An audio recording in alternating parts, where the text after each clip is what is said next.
You're listening to episode 46 of The Secular Buddhist.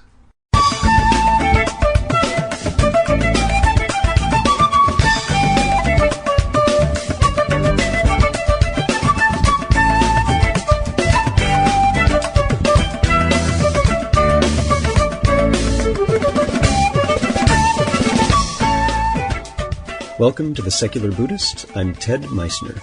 The Secular Buddhist is the podcast and website for modern, secular application of early Buddhist thought. The podcast has interviews and roundtable discussions pertaining to engaged Buddhist training and practice, and the companion website has show notes for each episode, along with resource materials on Buddhism, critical thinking, science, secularism, and skeptical thought. Though the podcast focuses on core practice from a secular viewpoint, more traditional teachings are welcome and openly discussed. Paul Saintilan, interim president of the Buddhist Recovery Network, speaks to us about how early Buddhist practice is helping people with the problems of substance abuse.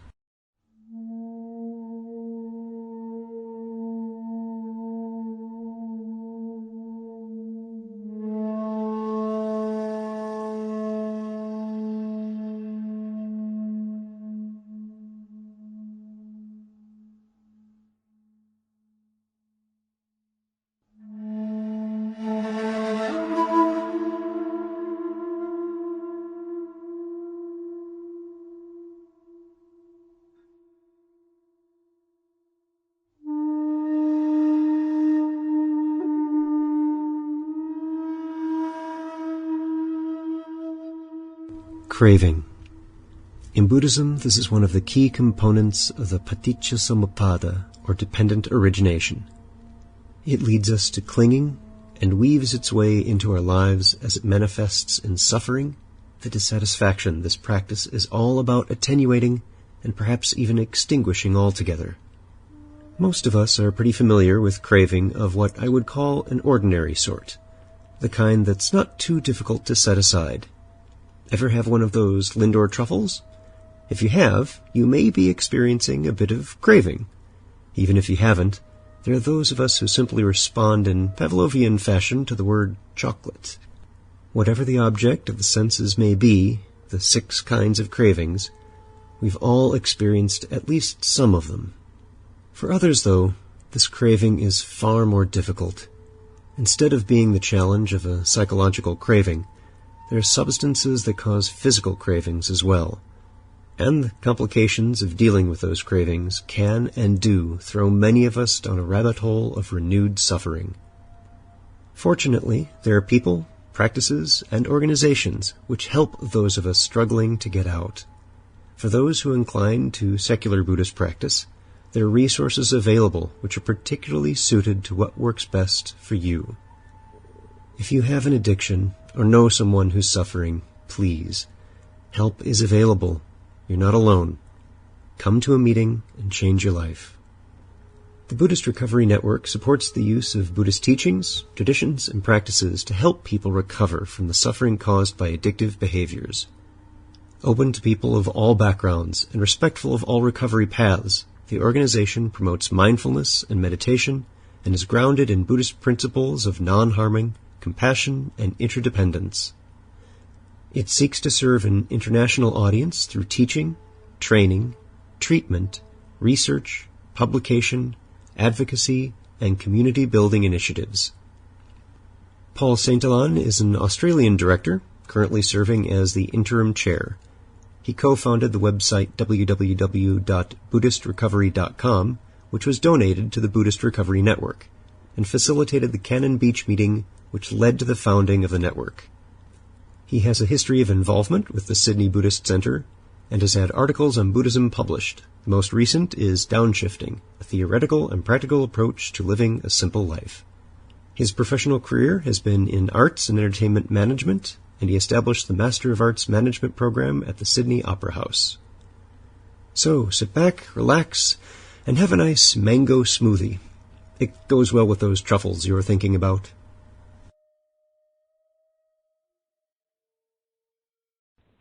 And our guest today is Paul Saintilan. Paul, thanks so much for being here.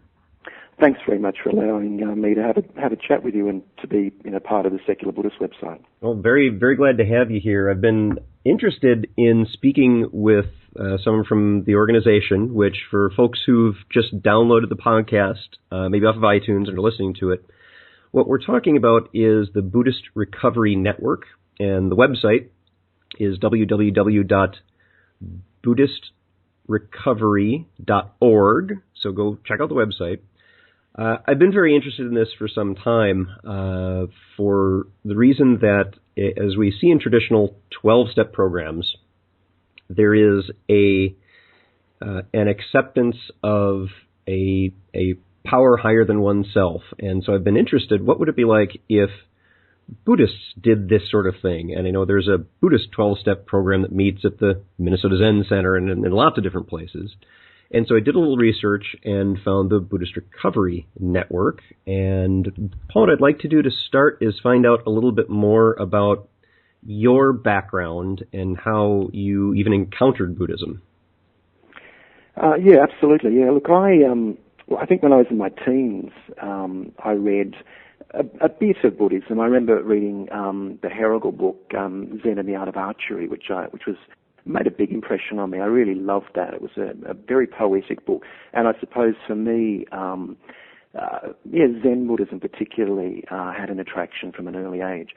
When I was in the UK and I decided to drink my way through a marriage breakup, and not which I don't advise, and as I was sort of going through the ensuing mess of doing that, and realised that I had a drinking problem.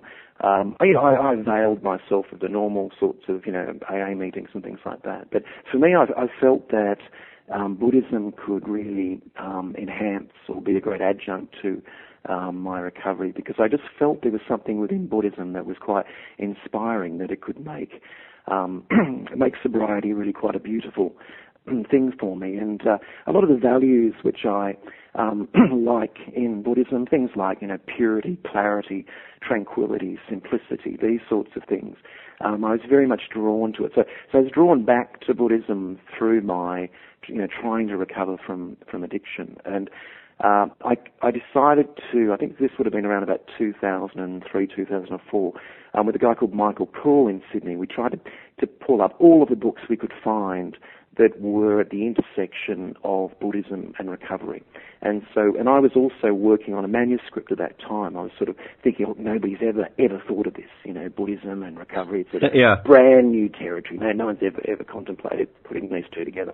And so I was working away on this manuscript, and we ordered up all of these books, and Michael would read it and I would read it, and we'd sort of compare our notes and write up little critiques and things. And I remember reading Kevin Griffin's book, One Breath at a Time, at that moment, and I just got my manuscript and I just put it in the bin. I just thought, this guy has just cracked it. I mean, it was just a very beautiful articulation of the whole sort of intersection of 12-step and Buddhism, and I just thought, wow, this is beautiful. And I wrote to Kevin, I said, wow, this is a fabulous book, you should be thanked for having, put this out.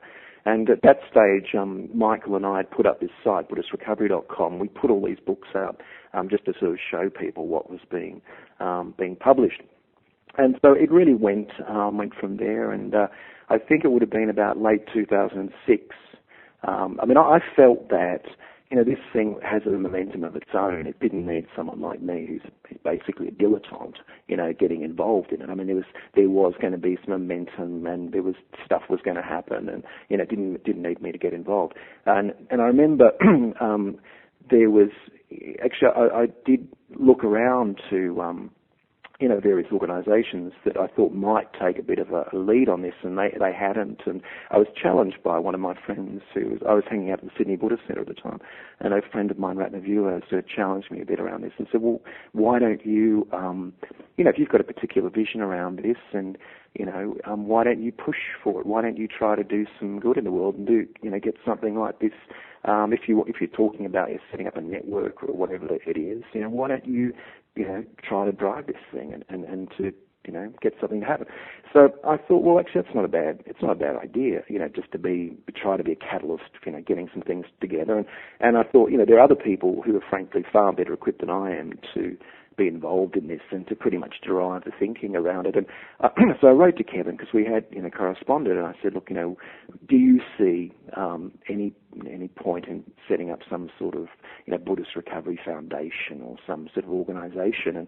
And he said, well, actually I do, because there are things that we don't have. We don't have like a Buddhist rehab or Buddhist treatment centre or a Buddhist there's a lot of people that find in the AA program a difficulty of defining a higher power for themselves in a sort of theistic way. And he said, look, I think we could do some good around some of these things. And so he said, look, I really would be very happy to be part of it, but I think we need to get a guy called Alan Marlett on board, who's up at the University of Washington in Seattle, because Alan is the real sort of researcher. He's the real university professor doing a lot of studies around this, and that would give it a lot of sort of legitimacy in terms of being an evidence-based, realistic sort of approach. And so anyway, I hooked up with Alan and said, look, what do you think? And he said, oh, look, I think it'd be great. And he said, oh, we should all get together at Cannon Beach in Oregon. And I thought, oh, goodness, I looked up Cannon Beach, and it's a beautiful, beautiful place. And so we sort of set up a meeting in, it would have been January 2008, I think it would have been, yeah. And we all, Alan and Kevin and a bunch of us all piled in there, and it was good, because I particularly, and actually relevant to your site, is that I didn't want it to become a sort of I wanted to have a debate around Buddhist Recovery Network and what did we mean by Buddhist, because I didn't really want to be involved in an organisation where that word Buddhism was defined so tightly that you got some questionnaire which said, do you believe in rebirth? Right. There's this whole 20-point checklist, and then you say, yes, you're in, you qualify.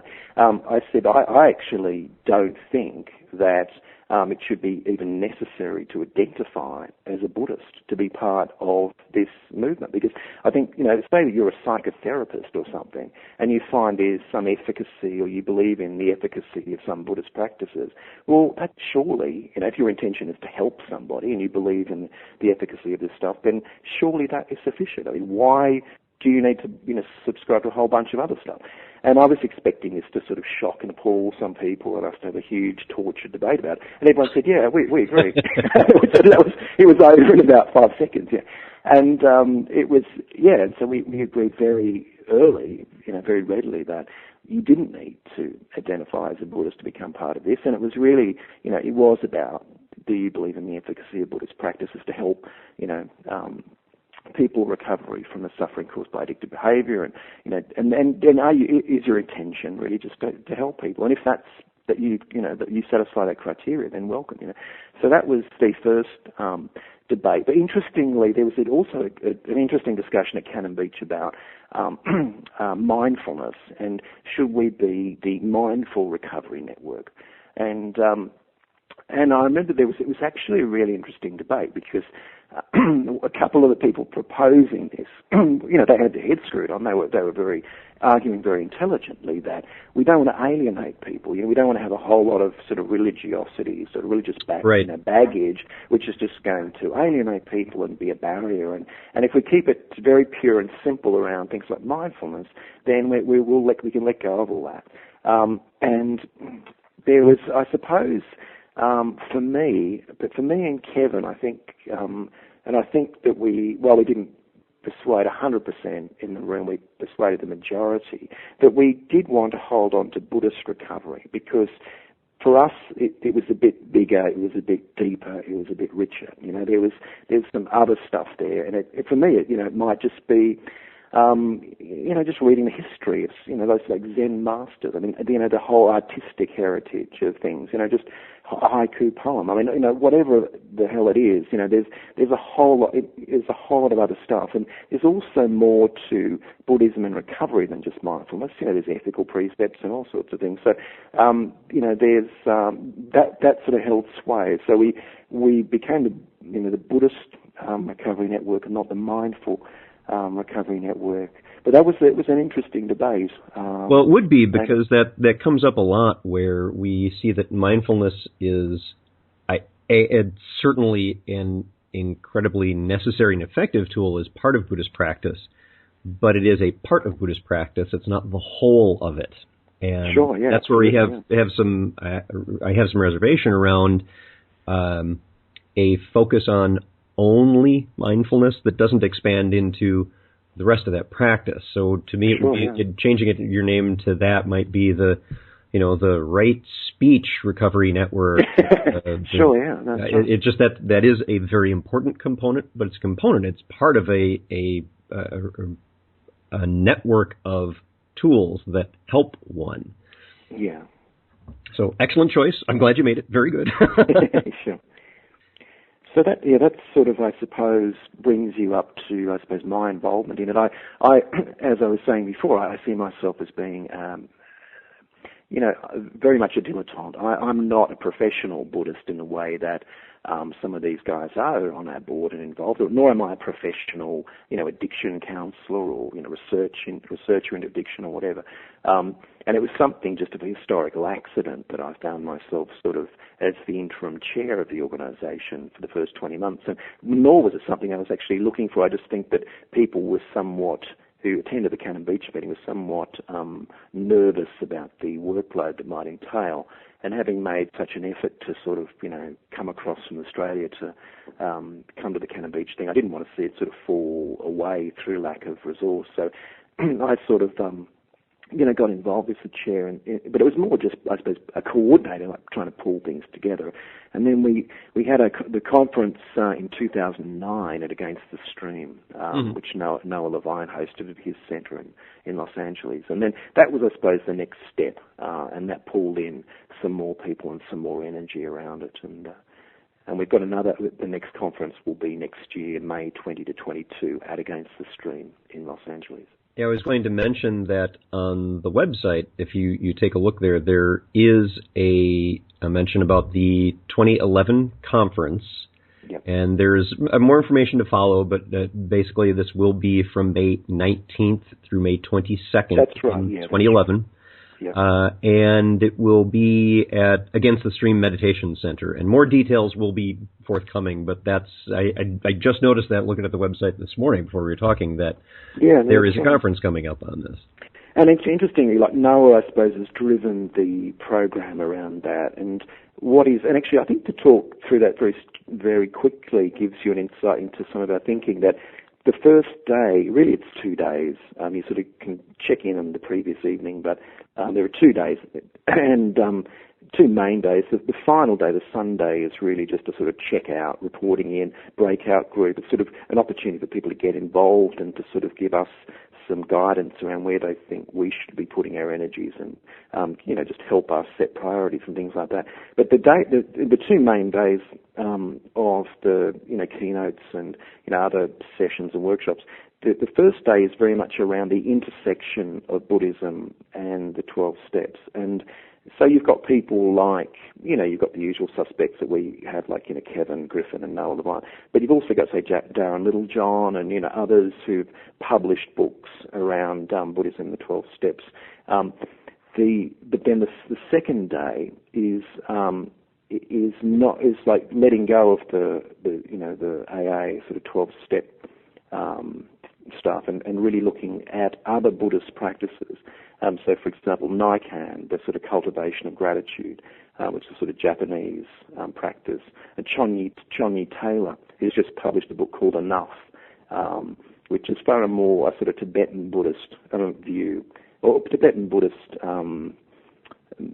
meditative practices and things, to help the recovery from addiction. And she is a trained psychologist, psychotherapist, and she clearly, understands and knows about the AA program and mentions it. But it's sort of a self-sufficient thing, and what she's trying to do is, I suppose, show what can be pulled out of Tibetan Buddhism to help you, address addictive patterns of behaviour. And so it's a more pure, I suppose, a pure Buddhism thing. And then you've got, say, Alan Marlett, the guy from University of Washington, talking about mindfulness-based relapse prevention. Again, which is it's another world from the AA program. But again, it's the application of Buddhism to recovery from addiction. So it's really looking at, we see it being bigger than, we see basically Buddhist recovery being bigger than the intersection of the steps and Buddhism. We see it can also be other stuff which has nothing to do with AA. And so, it's a very big, broad, inclusive platform. That's the way we see it. Yeah, I notice on the website, for people who are listening, and I have been asked as well, I get the occasional note, is there some place that has a not religious 12-step program? Because I've tried that, and I keep stumbling over some of the steps, and I'm looking for something that is more in line with my views and how I approach things. And on the website for Buddhist Recovery Network, there's a link for meetings and events. And if you go to meetings, you pick your country. You have Australia, Canada, Thailand, United Kingdom, USA.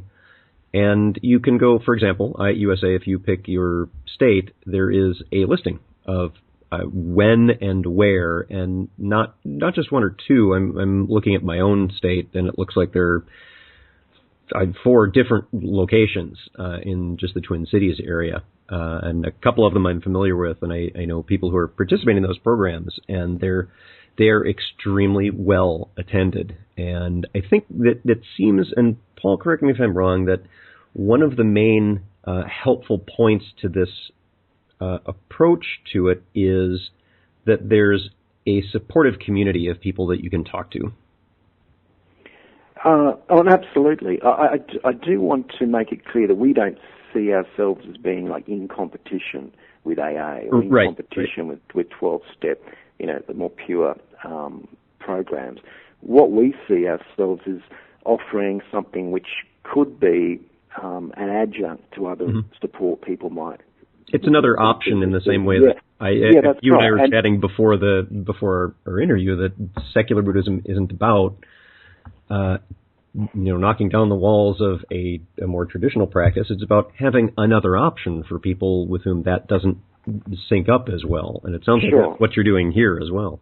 And certainly, like the meetings that I've attended in like Australia and the US have not been anything that would actually upset or send someone from AA storming out of the room. I mean, it's very much that, there's an opportunity to share and there's an opportunity for meditation. And so, you would have a period of, it's usually seen within the AA participants as an opportunity to practice the 11th step and to actually go deeper into step 11 around, prayer and meditation. And so they see often that is what I will, particularly some of the more hardcore AA people who aren't interested really in going too much into Buddhism because they see it as being a bit of a distraction.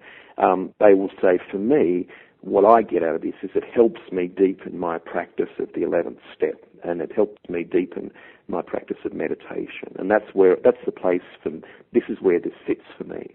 And that's great, that's fine.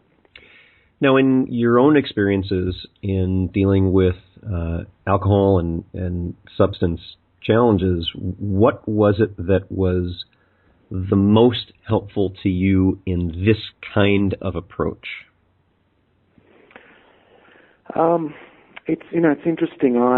When I started off and I was trying to sort of put the two together, to me it was the idea of it. I just found it was a beautiful idea. I felt somewhere in there was some special stuff. And so it was really a bit more of, I suppose, the inspiration of what might be. What I found in the reality of my recovery, and I'm not it's not like as if I've got some huge length of sobriety up. Will be 8 years sober on the 4th of January. And for me, probably the most critical thing in that has actually been, this is after that initial phase when I sort of was sort of stopped drinking and was pretty stabilised. And nor was I was a sort of high bottom drunk too. I wasn't like I didn't completely, I didn't go down to the depths that some people go down to. But for me, once I'd sort of stabilised a bit, it was meditation that I found was hugely important to my recovery. And again, which sort of proves to me on a daily basis why what we're doing with the Buddhist Recovery Network is a good thing. And for me, it was when I first started practicing meditation. It was, I think I just liked the idea of meditating. I liked the lovely cushions and the candles and the incense, and I just liked all of the kit. I liked the paraphernalia and just the whole thing. I just felt a bit sort of, it was a nice, pretty thing to do. But of course, my head was all over the place, and it was really, I just kept doing it for about 6 months, really not experiencing much progress with it. And then I think it was probably about 6 months into serious, daily, trying to meditate daily. And then there was a sort of epiphany. There was a moment where there was a stillness, a really, really deep stillness within me. And it was just magical. I'd never really experienced something quite like it. And it was, I was sort of, I suppose, hooked from that moment. I thought, there is something here. This stuff works. And it was a revelation. I thought, and I suppose when you go on a retreat and you spend 10 days or something, then you can get right into some pretty, you feel the strength of you, but building up on a day by day basis where you can really feel like there's an inner equilibrium and there's a power almost. It's a bit like when you practice physical exercise and you bounce up the stairs to a building or something, and when you're feeling really fit and strong, there's a joy in the bounce, in the running up the stairs, and you just feel the strength, And sometimes when I've come off a retreat, it's like that thing, you sort of just feel so strong, which tends to erode, of course, as you head out into the world, and you can't, practice to that degree. But I still find on a daily basis that my meditation practice is enormously important for me, and sort of the equilibrium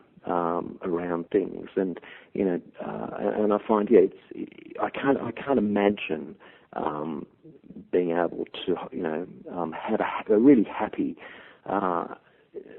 sober life without meditation. Yeah, and we chatted about this before the interview as well. Is that unlike many of the people that I have on the podcast, you're not what I would term a professional Buddhist. You're not an author.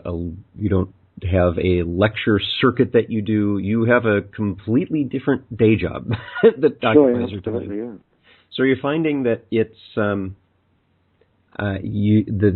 having this practice is helpful to you in the daily life that I imagine most of the listeners also have as non-professional Buddhists, that we do have day jobs and families and kids and all that it's still helpful to you. It's still a beneficial practice. Absolutely, yeah. I think that, I doubt that anybody, hardly anybody in my day job would really know about this side of, my practice or know about this side of my life, really.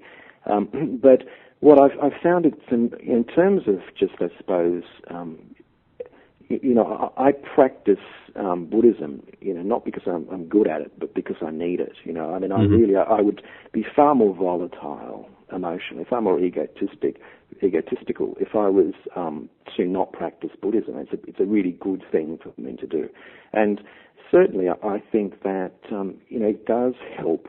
A sort of, with an inner equilibrium. It does help in, I suppose, emotional maturity and just dealing with difficult things. There was a time when I think I was, if I had a situation where someone was highly emotional in front of me, I'd find it incredibly confronting.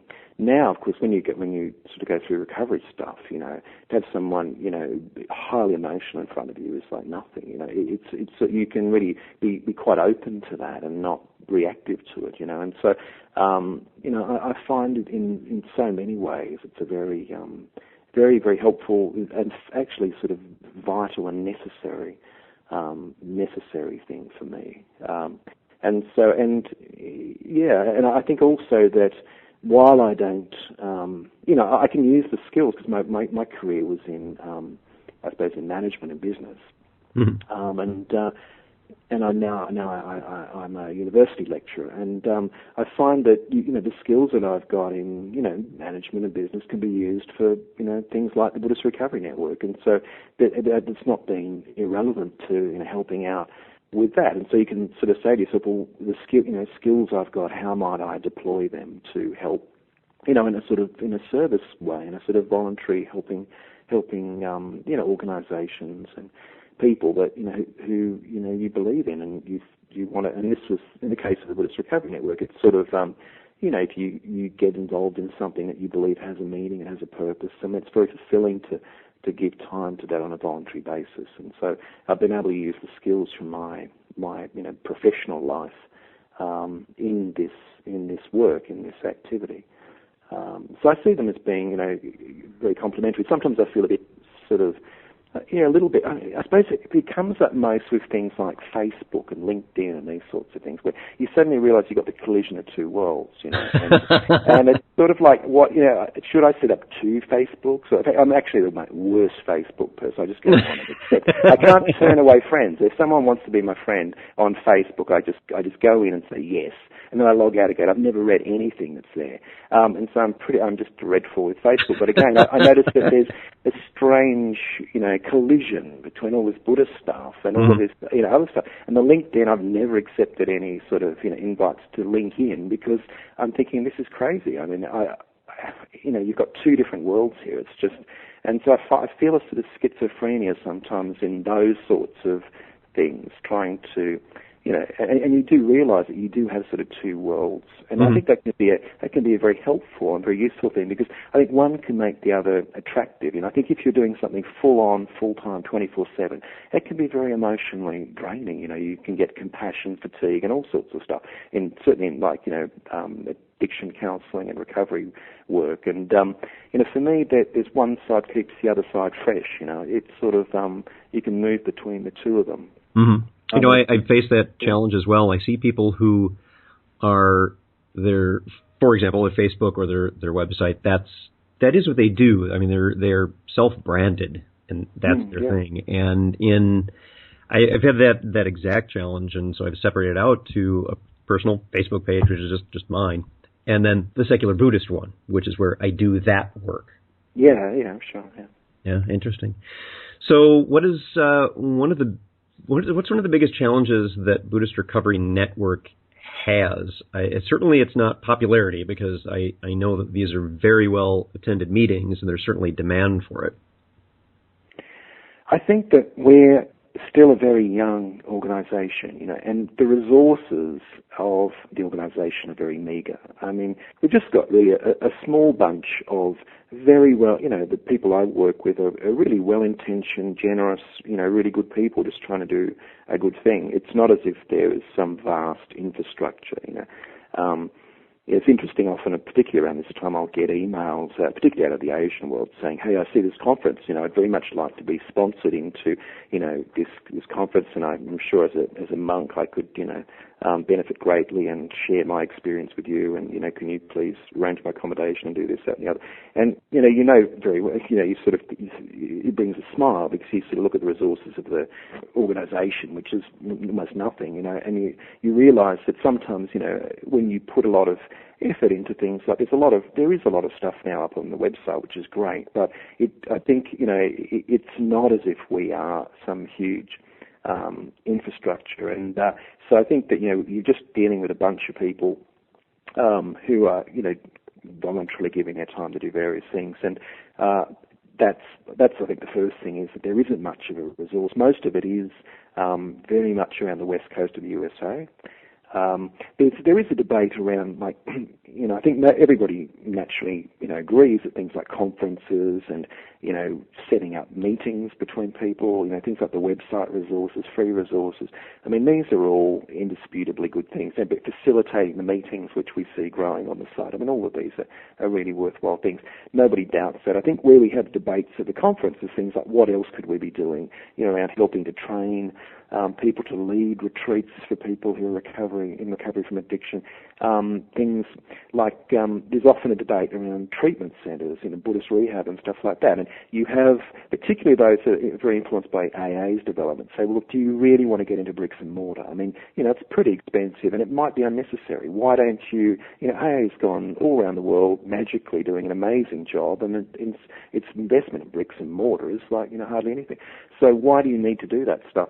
But it is true that, I probably get an email a week, or probably even more, from people, particularly in the US, saying, I'm really wanting to go to some sort of Buddhist treatment center here, and is there anything? And there isn't, And so the idea, I know Noah Levine is really would love to get a sort of, center like that established in Los Angeles. But of course, it'd be very expensive, and that's, but I think to do some sort of model showpiece center which showed people what was possible would probably be a good thing to do. So, I think that is that's a project which one could look at. And we are, I suppose, getting, as we get the sort of international network going, there are some really interesting developments and really interesting links that get created. And so it's, there's some people in the UK that, were involved in the last conference who are doing some good things there. And so, one sees developments, and it's heartening. It is, yeah. I see on the resources link for downloads. In particular, there are articles there. One of yours, Buddhism and Recovery, an article in Addiction Today. Yeah. And links. Judith Regier and Santi Caro are Midwestern teachers here, and they have series of lectures on 12-step programs that are also linked up here.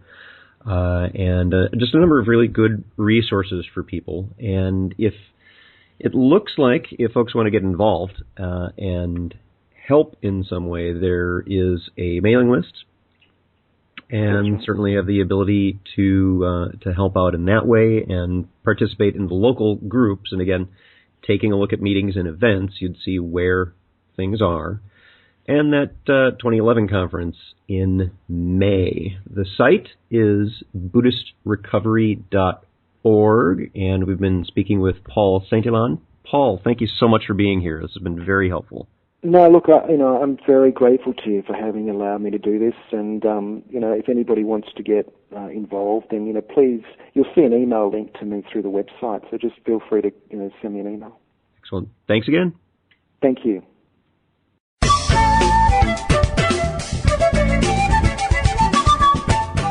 Thanks for listening.